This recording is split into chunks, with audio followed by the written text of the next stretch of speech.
Hi, everybody. I'm John Self, and welcome to Office Hours for Wednesday, the 9th of October. Gosh, the fall is speeding through. I woke up this morning in Tyler, Texas, and it was 55 degrees. So somebody once said, you can tell it's fall in Texas. The sun angle is a little different, and it's not 90. So that's fall in Texas. We look forward to sharing our information with you today. This is a group coaching. So if you have questions, drop them in the chat box with your own.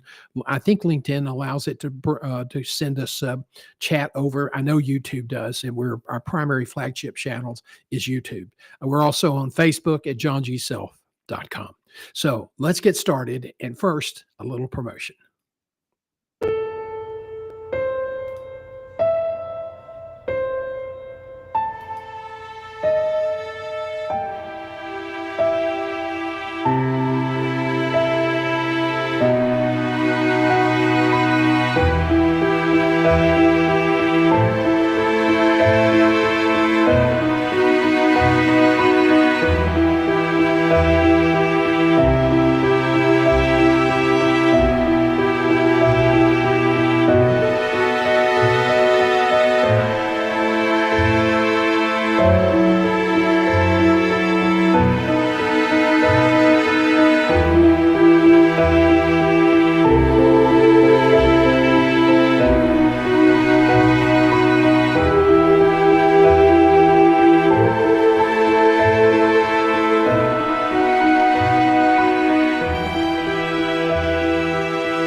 I'm not sure who's absent in that meeting, but when they filed in, it struck me as like a Southwest Airlines flight boarding plan. Everybody was in sequential order.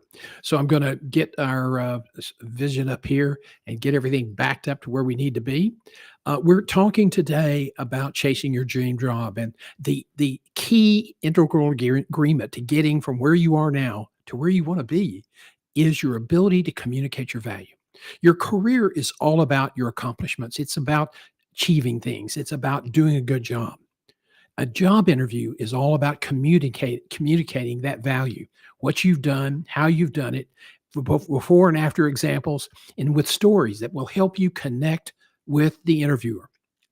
Interviewers hire people they like and trust. Yes, they're qualified. But the best qualified person only gets the job about 30 to 35% of the time.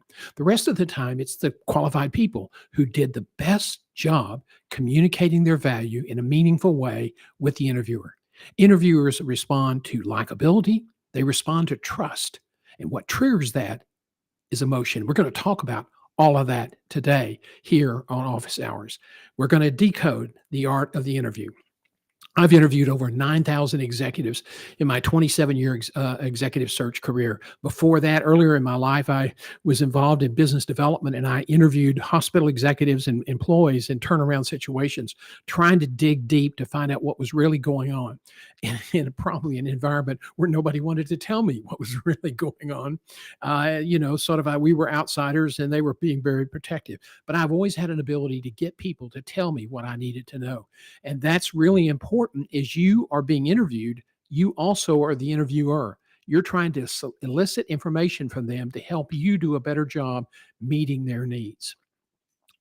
Now, one of the biggest job search myths is that it's really not that difficult. Well, let me tell you something. It isn't easy either. It's not complex, but it's not easy. And so today we want to dig in and maybe give you some ideas on how to approach this to break it down for you.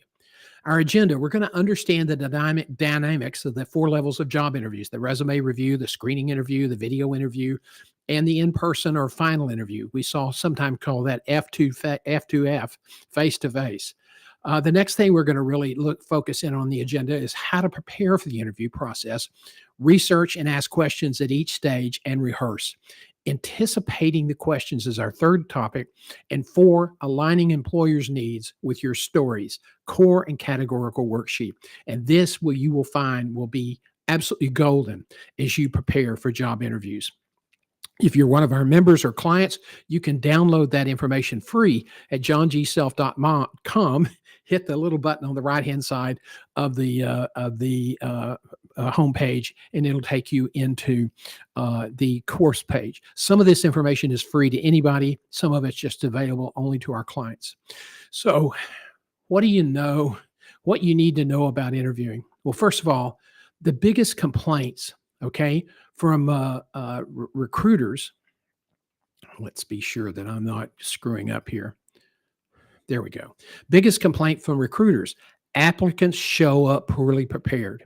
Okay. You need to really understand this. You can't just show up to answer questions. This is your opportunity to make your case for that potential employer. If it's a job you really want, showing up just to answer questions is absolutely the wrong move. Okay.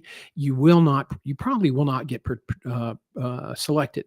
And what we do is we have a plan that makes you competitive, and you have to be competitive because there are going to be 100 to 200 at the outset, 100 to 200, maybe 300 people applying for the same job in today's environment. The biggest challenge for job applicants: interviewers are poorly prepared. Okay. So this is a real cauldron. This is a real, show. You applicants are not prepared, and frequently the interviewers are not prepared. And sometimes you can tell if you're a savvy applicant because they haven't even read your resume. Now, this is complicated even further by the fact that job applicants think the process is all about answering questions, and it's not. Nothing could be further from the truth. In fact, a friend of mine said, showing up to answer questions is really a waste of time. You may have to travel to do that. You may have to give up part of your afternoon to sit in front of a computer video interview. If you're going to go that far, do your very best. Because if you're not a good interview, sooner or later that's going to come back to bite you. It's going to affect your brand. It's going to affect whether recruiters even want to talk to you. Now, to be successful, it all starts with a cornerstone, and the big cornerstone here is you have to understand your value. You have to understand the employer's needs, and you have to have a through line theme and then rehearse extensively. So let's talk about your value. That's a value brand statement. It is really based on your signature strengths. We've had several programs on this stream talking about value brand statements. We have a whole course in our online courses about how to build a value brand statement. But it's really the key. It's the key to answering this question. Tell me about yourself. When you get that question, employers, for the most part, unless they specifically ask for it, they do not want to hear a summary of your career or a run through, a walkthrough of your resume. They want to know why they should hire you. And if they're looking for a master's prepared person that has this specialty skill, you want to get that right off the bat. Tell me about yourself. Well, I'm a master's prepared leader that has that skill, and I've achieved a great track record for success. Here's some of the things I've done. Before and after comparisons are powerful. You get all of that in your first opening statement, and you control the interview. Knowing your value, and then understanding the employer's needs. You do that in that first ubiquitous first question. Tell me about yourself. Then you have a theme. Now, some people say, well, my theme is I want to get the job. And that's a mistake. Don't go into an interview wanting to get the job. Go into an interview wanting to get to the next step. Because most of the time, if you're a management or an executive, there's going to be 3 to 4, maybe 5 interviews. So don't get ahead of yourself. Keep your eye on the prize. That's get to the next level. Stay focused, answer the questions, do your homework, build on what you've learned in each interview so that you can do the best job possible in that final interview. And your theme is, basically, what are they looking for? What can I bring to the table that they need? And some people say, well, sometimes you don't know, but if you're asking questions in the early interviews, you're going to know. And that becomes your theme. I can solve this problem. Okay. And that's sort of a generic theme, but that's kind of what you want to do. I can solve this problem, especially if, let's say, you're a senior executive but you've never had a COO experience and you're trying to really move into that position. You want to talk about your theme is to show them how your experience has been relevant to operate, to function as a COO. And so that's the importance of having a through line theme for each interview. And you want to rehearse extensively. Now, a lot of people don't like that. They feel it's a little pretentious. They feel that it's not it's just not the kind of thing they want to do. But if you don't rehearse, you're not going to be as confident and you're not going to be as self-aware. And when you are self-aware, you are more cognizant of what's going on in the room. You're picking up people's reactions. You're more clear when you hear the questions, and you're on top of the game. And that all starts, if you have a killer answer for that first question, tell us about yourself. Now, some people think that they want you to figure out, and they want the employer to figure out that you are the best person for the job. That's something they think the employer needs to do. Well, I shouldn't have to tell them that. It was in my interview. It was in my resume. Come on, get a grip. If you are expecting them to figure out you're the best person for the job, even if you are, chances are you're not. Because your job is not there to watch the employer try to figure out that you're the best person for the job, and then you get all tweaked off if they don't pick you. That's on you. You have to go there with a through line theme that you are going to show them how your experience, how your leadership style, how your experience before and after, all of these things will benefit that organization. And you have to be prepared to do this. You have to use stories to do this, and you can't just show up and then suddenly put together a story. This takes a lot of work, a lot of effort, but this is where the job is won or lost. So let's start now and focus on the resume. Okay. Now, the resume is your first interview. And a lot of people look at the resume interview as more of a historical document. This is what I've done. Well, in today's market, that resume, you're not going to be at that first interview. And guess what? Neither is the employer. It's going to be a computer. Okay, unless it's a search firm, and then they still actually they actually physically look at resumes.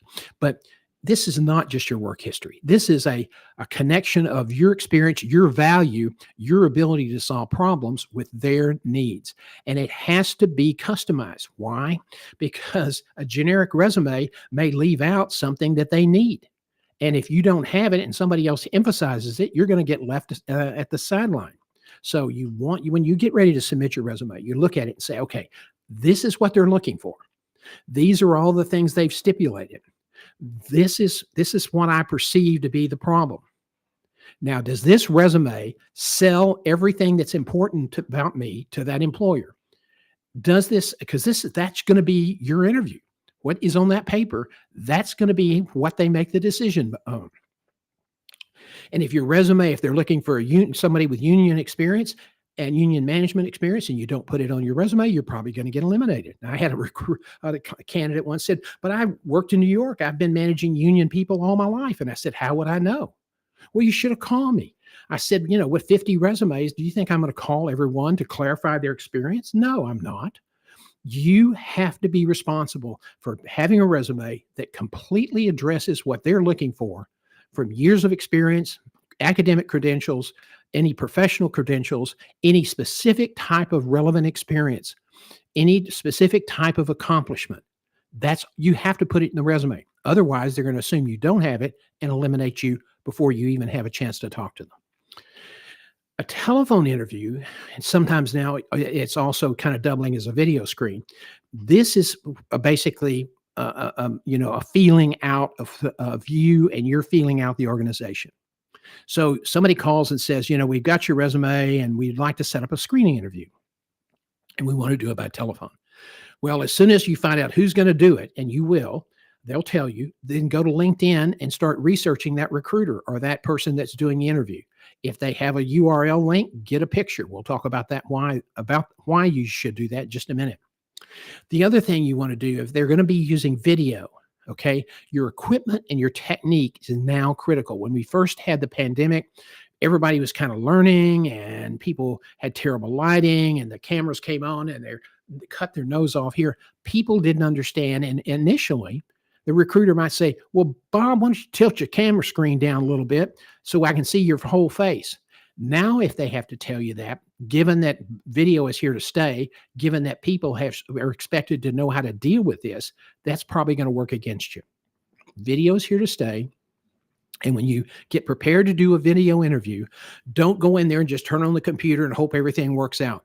Go in early, be sure that your program that you're using, either Zoom or Meetup or whatever else is out there, that your program is up to date. So you're not having to, at 2 minutes before the start of the interview, you're not downloading an update. That's craziness. So don't do that. Be sure everything is going well. Be sure that your internet connection is at its best possible speed. Be sure that lighting is good. Be sure your microphone or your computer audio is working. Be sure that the frame is good, that the green light for the computer is at your eye level. Now, mine is a little bit higher because I have an older desk chair and I think it's shrinking. But anyway, you want to look at that eye, green light. Why? Because that's the eye of the recruiter.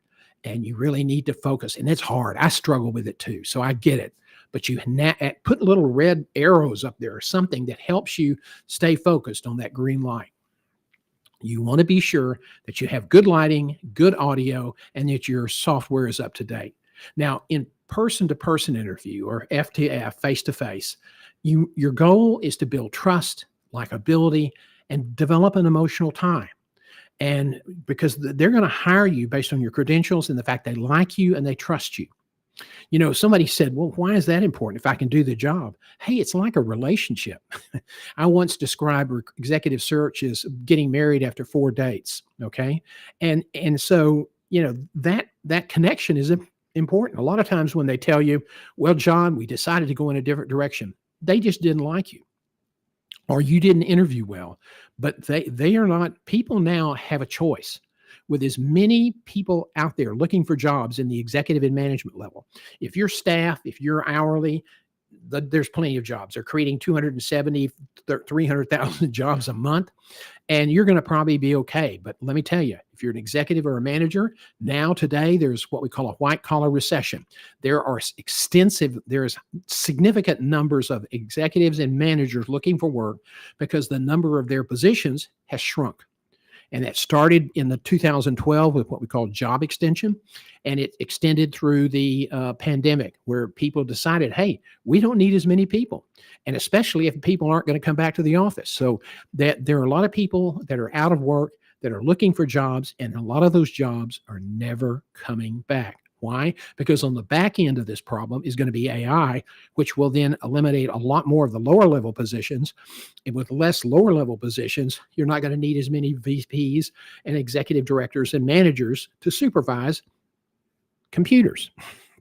And if you're supervising the computer as a programmer, you're in good shape. If you're supervising a computer as a data input person, you're in a world of hurt. Okay? So the second thing you have to do well is prep for the interview. You can't just get up in the morning and you got to organize your thoughts. You got to remember, okay, what are they looking for? You need to look at the job summary again. You need to think about your signature strengths. You need to think about some of the successes that you've had.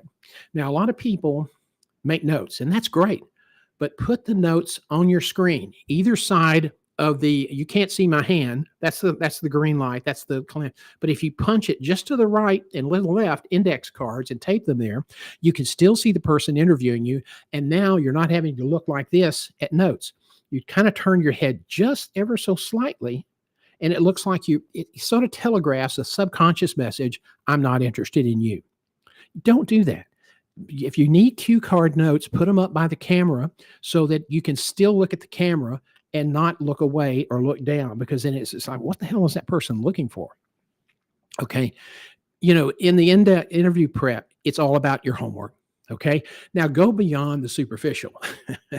Go beyond the obvious. They're looking for someone. They must have had somebody leave, or they've got a problem, or it's a new position.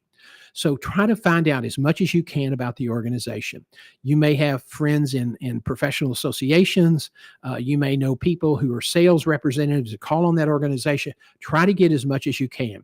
When you get called by the recruiter to set up a screen, just say, before we do that, can I ask a few questions? Okay. And why is this position open? What's the time frame for filling it? When do you want to finish this search up? And what's the process like? I mean, that's all legitimate information that you should not hesitate to ask. In a subsequent interview, the most important question you're going to ask is, tell me about your organization structure. Now, when you're asking people for information and you're trying to, as you go through the interviewing process and you're being screened, they're asking you questions, you are entitled to ask some questions too, usually at the end of the interview.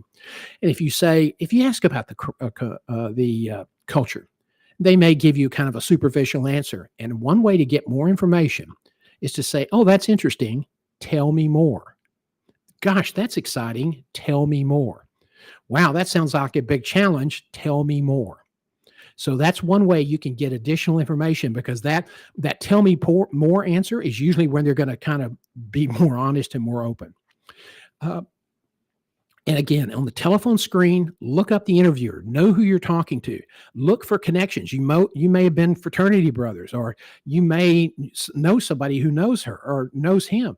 Look for those connections. People say, that's a waste of time. You'd be surprised. It may not happen often, but that one time can make all the difference in the world. Print a photo. Why do you print a photo? Because that's who you're going to look at during the telephone interview. You're not going to talk to the telephone. You're going to talk to that photo. And that gives you that sort of intimacy, that's connection. Top radio announcers in this country, so in drive time in the peak days of radio, were making millions of dollars because they had the ability to talk to a microphone, and when you at home felt like they were talking to you.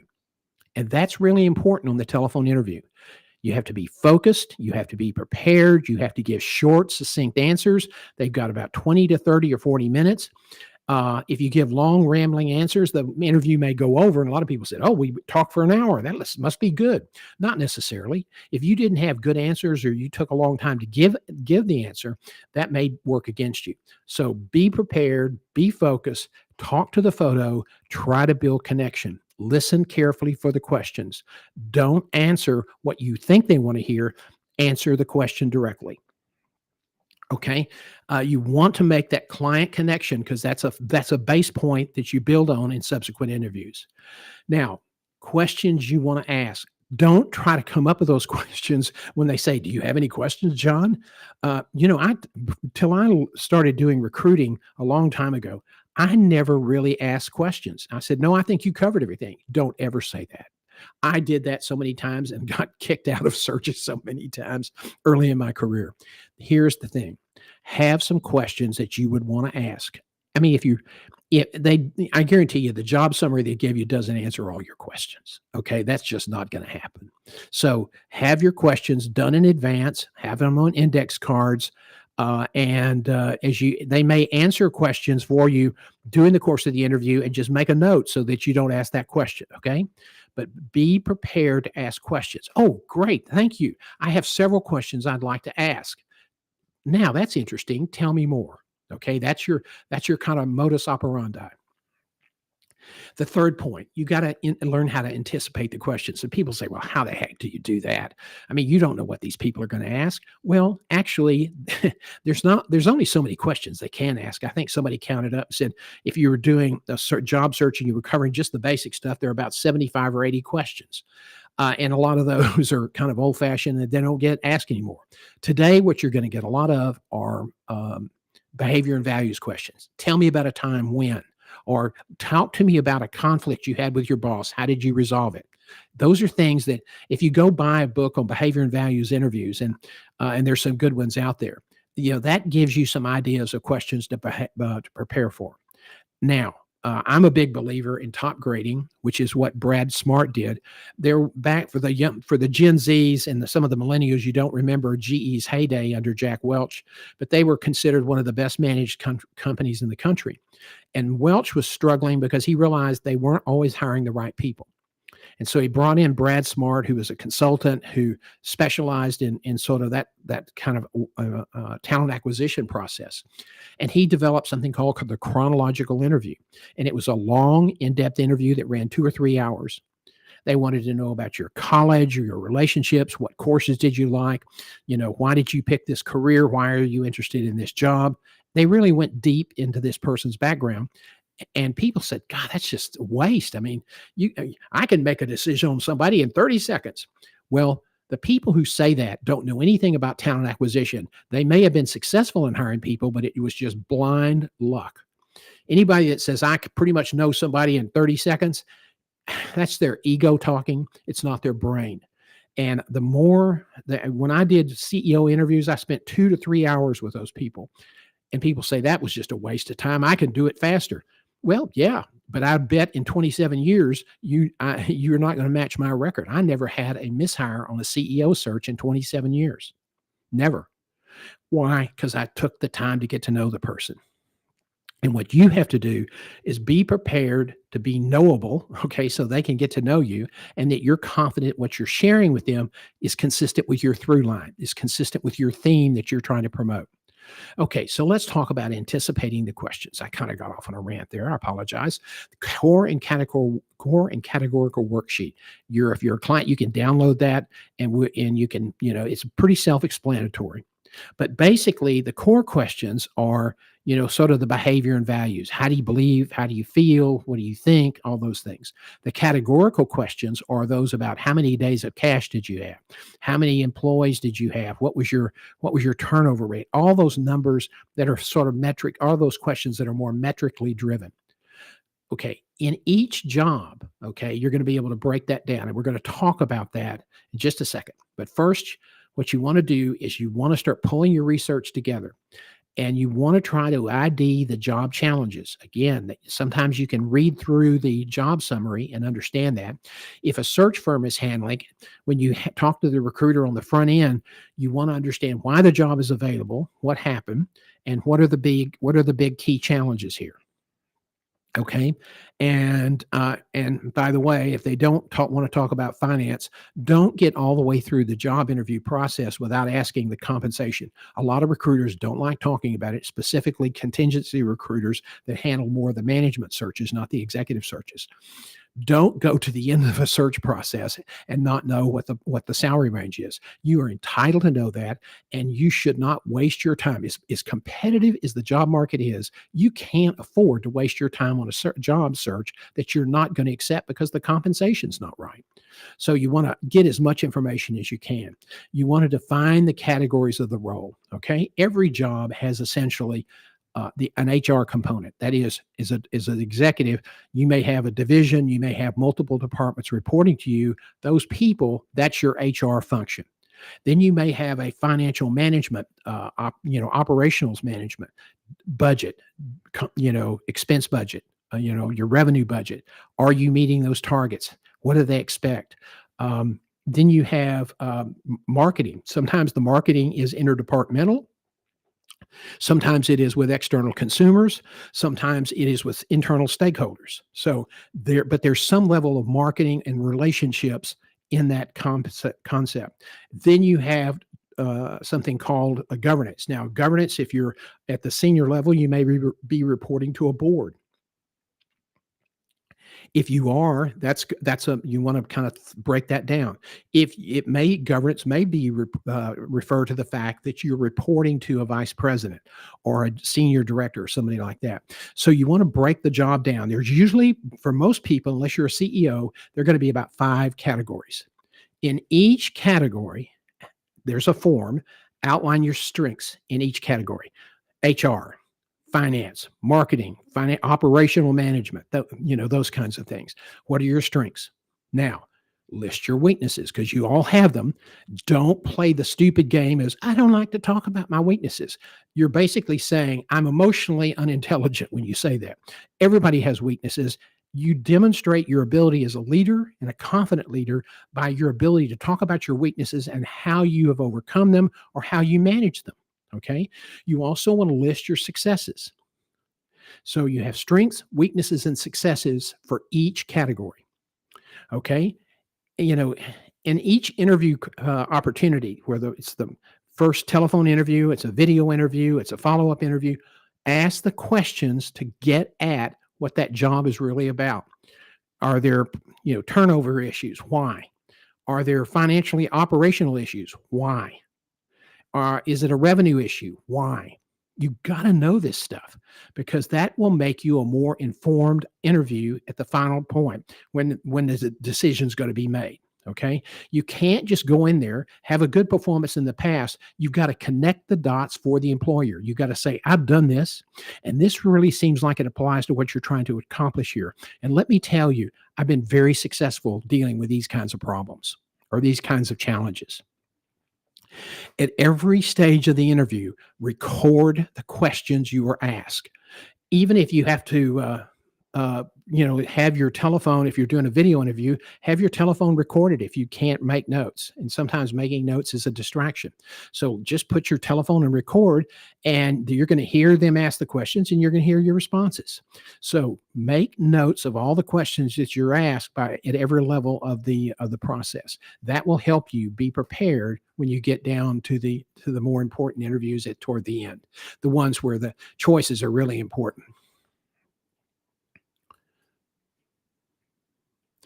Okay, so align your answers. And what does this mean? It means that once you kind of get a handle on what the challenges are, you want to start thinking about your strengths and weaknesses and how those will benefit that organization. And then that's when you're going to select stories that will align with your strengths and their problems. And what people say, stories, what is this all about? You have to become a good storyteller. And this is not once upon a time and it's a story that goes on endlessly. This may be a question that goes like this. John, tell us about a time in your career that was really transformative. What happened and how did you respond? Well, for me, that's easy. I was at Herman Hospital. I had been there just a short period of time. The CEO wanted to look at a life flight ambulance program, and I had gone to Denver with a team to look at it and was impressed. But I was still learning the ropes. I had been a crime writer and investigative reporter for the Houston Post, and I didn't know a lot about hospitals, and I knew less about helicopters. But I thought it was an exciting thing, and I like change and I like new ideas. But nothing happened. I didn't hear any more about it. So I had told the CEO a couple of times, hey, if that ever comes up, I'd be happy to be involved and help you any way I can. One day I was going down the hall. I was going to a meeting in the conference room, and I passed the executive office, and out in the hallway, my boss, the CEO, was cornered by a neonatologist who was beating him to death over needing more money, more resources, and his lack of understanding of what the true priorities of the institution should be.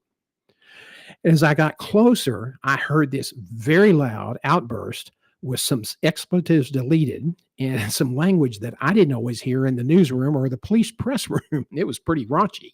And he said, you're going to do that GD helicopter program and you've got nobody to run it. And as I passed my boss, he looked up, he caught my eye, and he said, John Self's going to do it, and he'll sink with it or swim with it.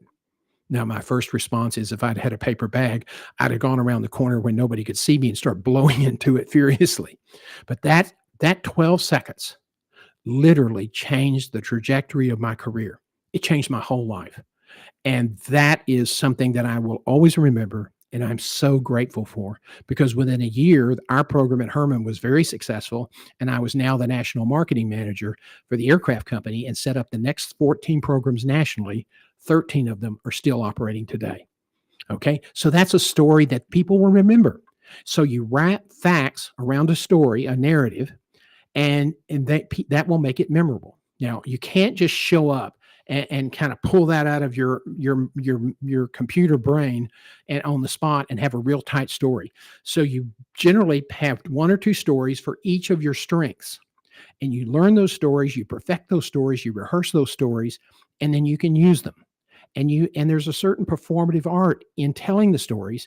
And that's important because you want to build an emotional connection with the person doing the interview. And a lot of people don't emphasize that. A lot of people don't think that's important. I can tell you it is very, very important. You always want to be able to show them how you can solve their problems and do it in a way that exudes confidence and certainty. Okay. And a little emotion, a little passion. All right. That's a great combination. You want to build a connection with a hiring manager. Trust and likability. That's really important. They're going to make decisions based on that.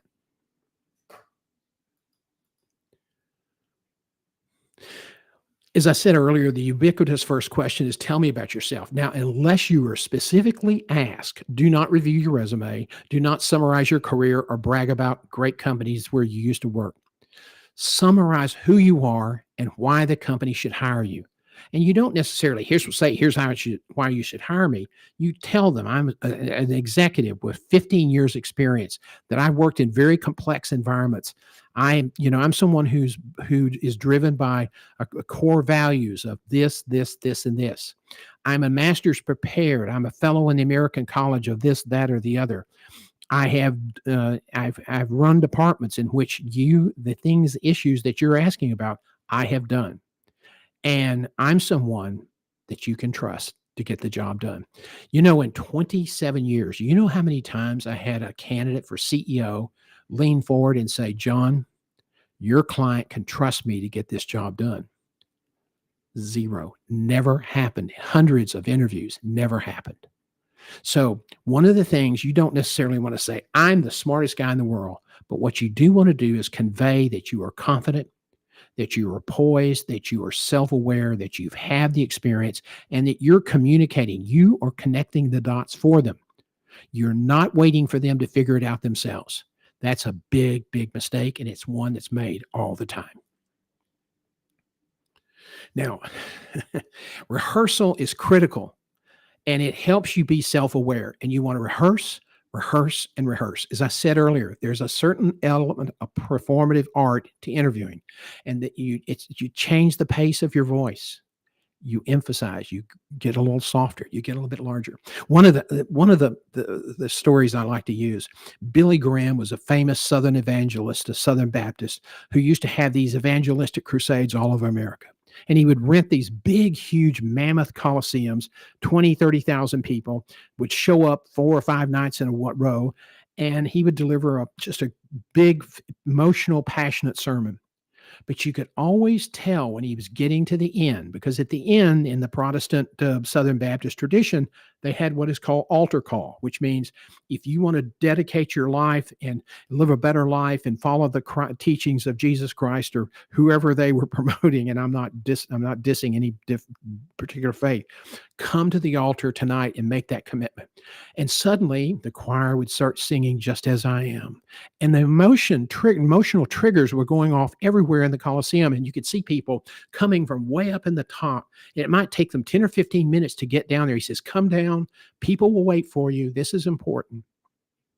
And he did it with emotion.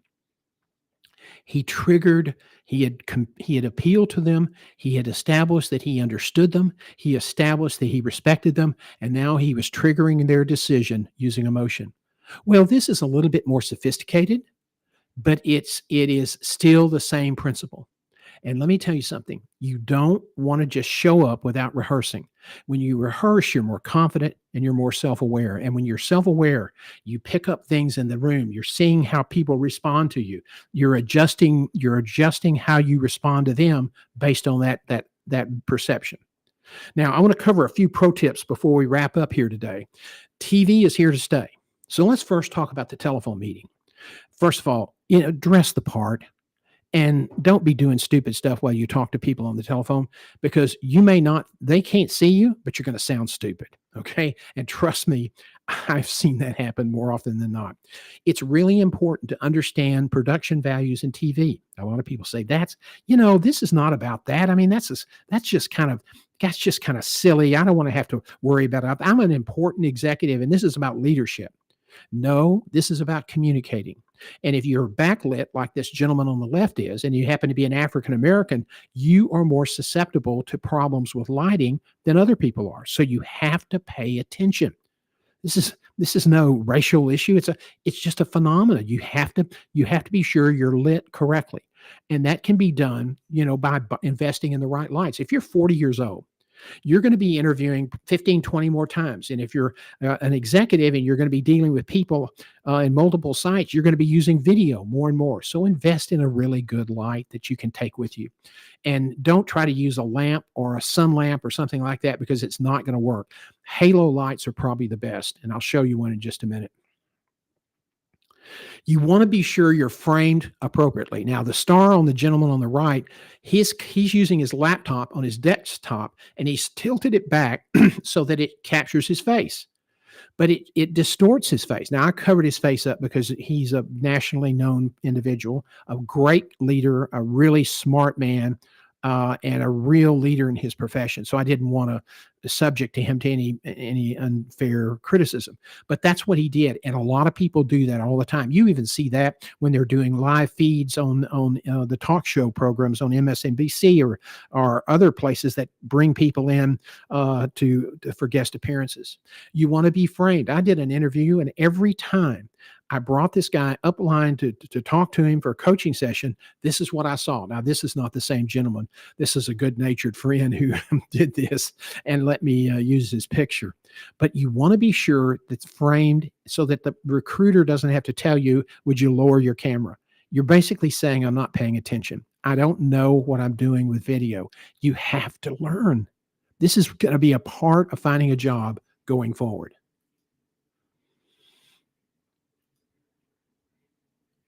Now, this is Stephanie Rule, and I want to talk to you a little bit about what you're seeing here.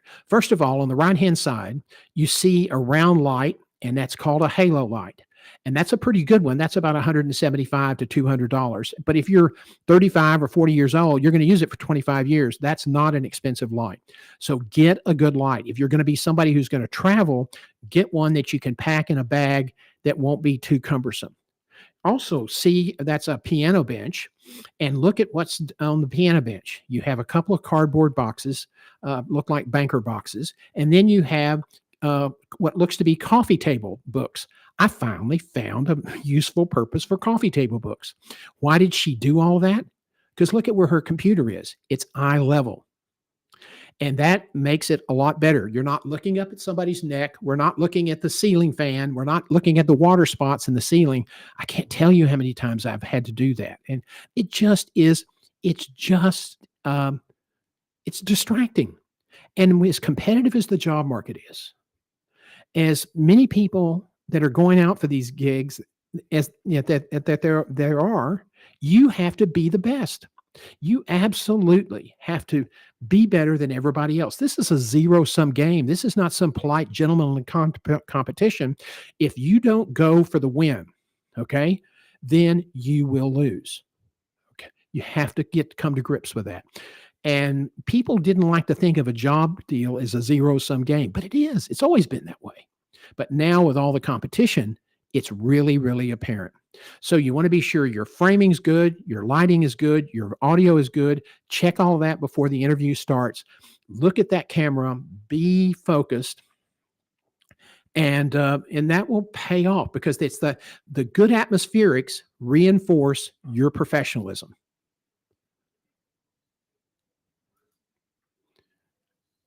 Okay. The telephone screening, hell no practices.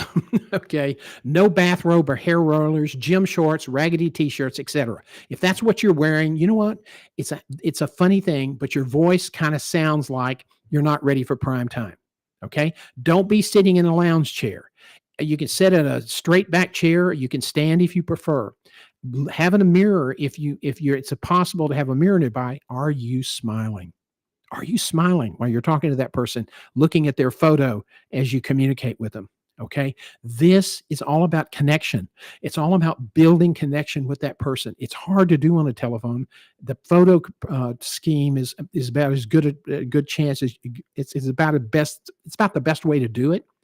But also smiling. I mean, that comes across. And if you're not prepared, if you're not dressed well, it seems to come across. People tend to be a little bit more careless. A little bit more informal, and that's why I'm not a big believer in interviewing from a Barca lounger.